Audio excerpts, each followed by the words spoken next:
Les plus jeunes d'entre vous ne connaissent pas son nom, mais on connaît tous son visage.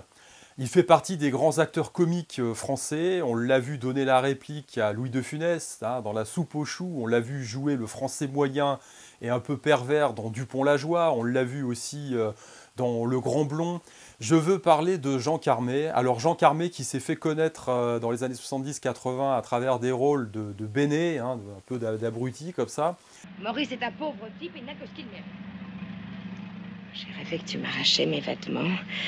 Eh bien, lui-même disait dans une interview il y a très longtemps, vous savez, moi, avec mon air d'abruti, on ne fait pas attention à moi dans les soirées, alors je passe comme ça, je suis un peu transparent, et puis je capte des informations qui me sont utiles, voilà, tout simplement. Et donc j'en ai tiré un principe que j'appelle le syndrome Jean Carmet. Alors le syndrome Jean Carmet, c'est quoi?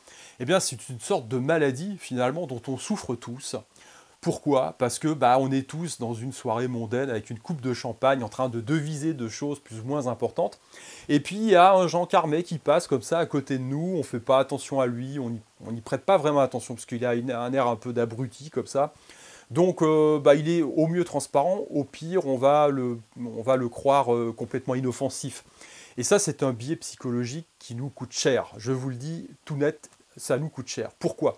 Parce que ça fait des années qu'on voit défiler sur les plateaux télé des gens qui viennent nous servir une soupe un peu insipide. Alors bon, on a effectivement des menteurs patentés professionnels, hein, on en a plein hein, même encore en ce moment, ça défile. Hein. Et puis derrière, eh bien, on a un biais psychologique. Alors on a un biais psychologique de supériorité, ce que j'appelle le syndrome Jean Carmet, tout simplement. C'est-à-dire, alors, se croire supérieur, c'est une chose, mais pourquoi ce syndrome? Parce qu'en face, on a des gens qui jouent les abrutis, qui jouent les Jean Carmet, et qui fait que on tricote à quatre mains à chaque fois, hein, tout simplement. On se croit supérieur, on ne fait pas attention, on croit ces gens-là inoffensifs, mais ils ne le sont pas du tout.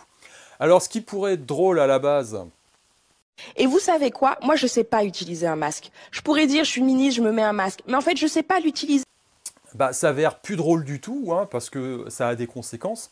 Quand vous votez pour des gens qui vous mentent régulièrement et que vous finissez par croire finalement que ces gens-là sont incompétents, idiots, qu'ils ne font pas les choses qui vous paraissent à vous évidentes. Hein. Si vous étiez aux commandes, si vous étiez aux manœuvres, eh bien vous feriez beaucoup mieux, évidemment. Mais comme vous considérez ces gens-là quelque part inférieurs, vous dites qu'ils sont bêtes, ils ne sont pas efficaces, ils ne sont pas à la hauteur tout simplement, eh bien vous tombez dans ce biais psychologique, puis vous dites, non, la prochaine fois, on mettra en place quelqu'un qui sait mieux faire, tout simplement. Et vous dédouanez ces gens-là de leur responsabilité, grave, grave erreur. Effectivement, quand vous voyez repositionner le truc à l'envers, quand vous voyez, je ne sais pas moi, par exemple, un François Hollande qui débarque avec la chemise de travers, la cravate mal ajustée, faire un tas de bourdes dans ces réunions internationales. Et vous vous dites, moi je ferais beaucoup mieux, c'est pas possible, mais c'est incroyable. Et donc vous dites, mais il est vraiment bête, il est idiot. Ouais, le seul problème, c'est que vous trimez comme un malade depuis 40 ans pour payer vos factures, et que lui qui est bête et idiot, il n'a jamais bossé de sa vie, hein, puisqu'il a commencé à l'ENA en étant payé. Quand on est étudiant à l'ENA, on est payé déjà. Hein. Et puis après, on se retrouve dans des postes dans la haute administration où on en se coupe à une. Et donc on se lance en politique après, parce que il faut bien s'occuper hein, quelque part. Hein.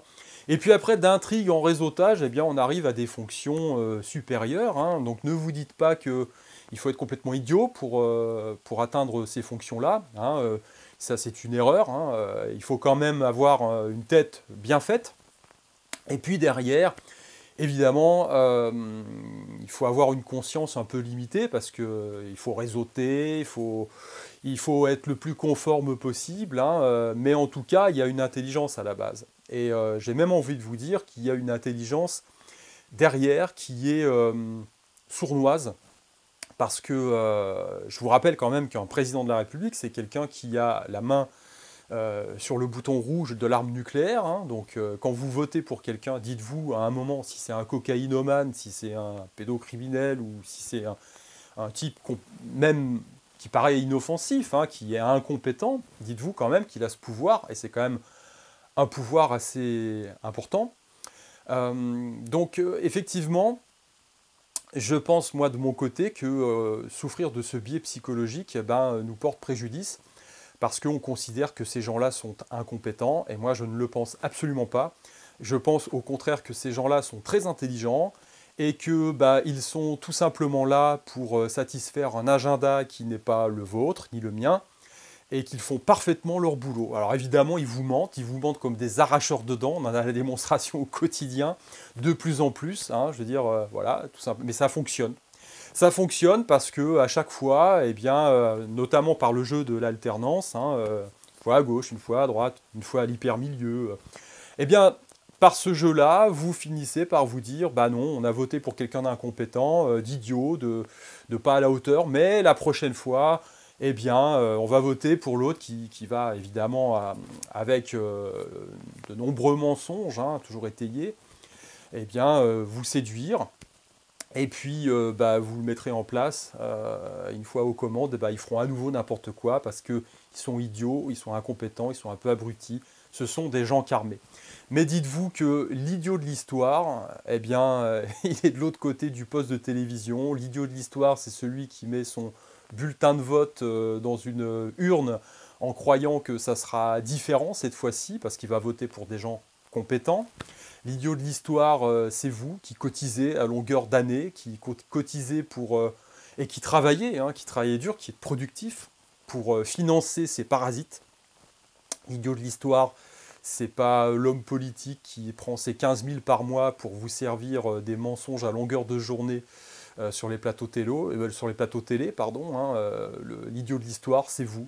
L'idiot de l'histoire, c'est vous qui allumez votre télé et qui assistez à ce spectacle pathétique à longueur d'année. Allez, je vous laisse réfléchir à ça. Essayons de nous soigner de cette grave maladie. Je vous dis à plus.